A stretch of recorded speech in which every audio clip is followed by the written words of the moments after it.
بسم اللہ الرحمن الرحیم۔ السلام علیکم دوستو۔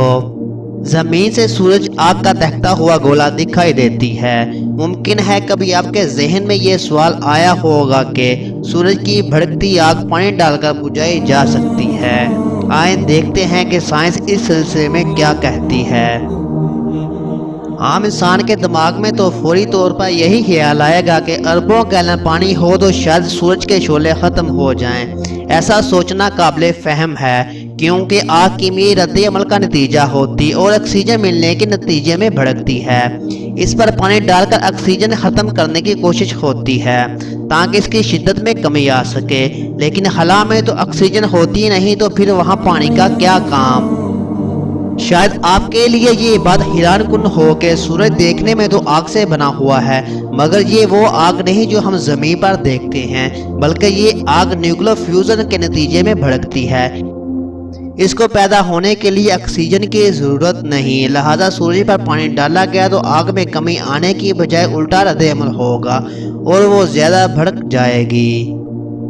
وجہ یہ کہ پانی کی شکل میں ہم سورج کو زیادہ ہائیڈروجن فراہم کر دیں گے جو جوہری فیوژن کا ایندھن ہے، نتیجے میں وہ زیادہ بڑھ کر روشن ہو جائے گا۔ اگر بہت زیادہ پانی ڈالا جائے تو سورج کے درجہ حرارت میں کمی ضرور آئے گی، مگر وہ عارضی ثابت ہوگی۔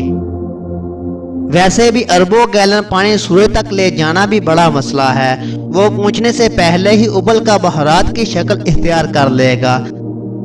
ارشاد باری تعالیٰ ہے کہ جس دن سمندروں کو آگ لگ جائے گی، جو دعویٰ قرآن نے 1400 سال پہلے کیا، آج جدید سائنس اس کی تصدیق کر رہی ہے۔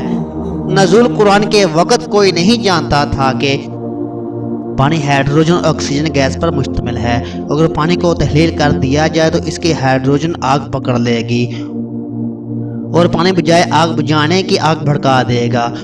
قرآن کی طرف سے پیش کردہ اس بات کی تصدیق آج جدید سائنس کر رہی ہے، جو کہ اس بات کا ثبوت ہے کہ قرآن اس کائنات کے سب راز جاننے والے خالق و مالک کا کلام ہے۔ اللہ تعالی ہمارا خاتمہ ایمان پر فرمائے، آمین۔